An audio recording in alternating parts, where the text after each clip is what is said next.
Nos grands qui ont aujourd'hui 60 et moins de 70 ans, sont nés dans les années 1950, à l'époque où l'eau ne coulait pas au robinet, on dit encore, c'était charouille de l'eau, où l'on se déplaçait en train ou par le car.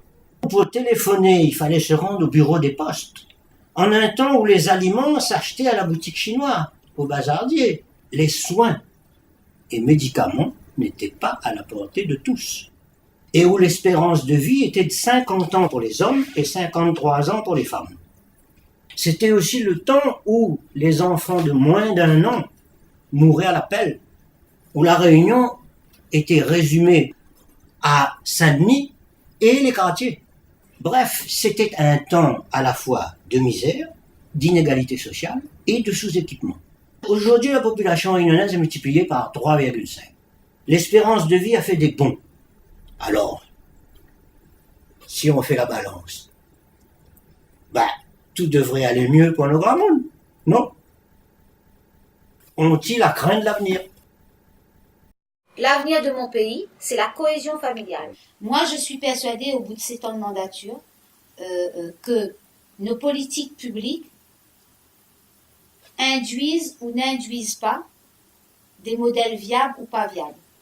Et si on reste sur des politiques publiques telles qu'aujourd'hui la loi nous donne et qu'on voudrait faire, eh ben nous allons casser le modèle social et la cohésion sociale et familiale réunionnais.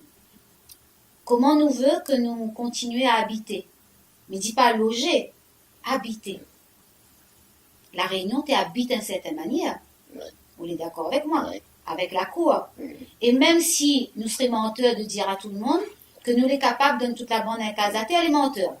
Mais comment, dans les politiques d'habitat que nous allons mettre en œuvre, on ne puisse pas dire, on prend nos gramounes, vaut mieux mettre à l'île d'un établissement médico-social, moi, puis pour tenir compte mon maman, mon papa, de toute façon, là-bas, il y a médecins, infirmiers, les soins médicaux, etc. Donc, comment on continue à voir et à créer de l'habitat pour ça? Parce que créer de l'habitat pour le grand monde, c'est créer de l'habitat pour les familles qui y vivent, et nous vivons avec nos parents. C'est ça la famille. Comment la société, nous, vous, moi, nous allons créer des conditions pour assurer au mieux la santé de nos grands mondes, parce que assurer notre santé, c'est assurer pour moi et mes enfants la transmission de notre capital de savoir-faire et de savoir-être, que même tous les livres que je lis aujourd'hui de développement personnel, ils disent exactement la même chose, pas avec les mêmes mots, mais ils disent la même chose. Donc c'est aussi ça, la santé.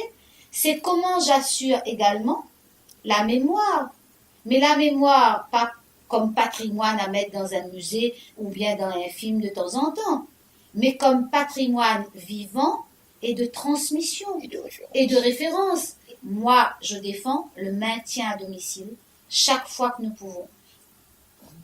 Tous les ans, le tribunal, les juges, placent 2500 enfants qui sont sortis de leur famille. Les politiques de l'enfance en danger peuvent être associées à la préservation des savoir-être que nous avons dans notre société réunionnaise, pour comprendre au mieux les phénomènes de l'alcoolisme, parce que le vieux monde, il y a une cause avec un jeune, maman, il a dit moi ça. Il appelle la dit tata. La dit tata, elle explique à moi pourquoi papa a tué maman. Et il m'a raconté ça. C'est le tata le plus vieux, là, avec 80 ans, la dame explique le marmaille. Donc moi, je suis sûre qu'on devrait et qu'on doit, et que c'est une faute de ne pas le faire, d'associer toutes les politiques publiques, l'insertion, les petites et moyennes entreprises, le savoir-faire et la transmission des savoir-faire, le savoir-être quand il s'agit d'enfants en danger ou des jeunes à garder ou à restructurer ou à replacer de manière sociétale, les collèges, tout ça, les luttes contre les addictions. Les politiques publiques ne peuvent pas se couper du capital ressources trésor que sont nos grands mondes.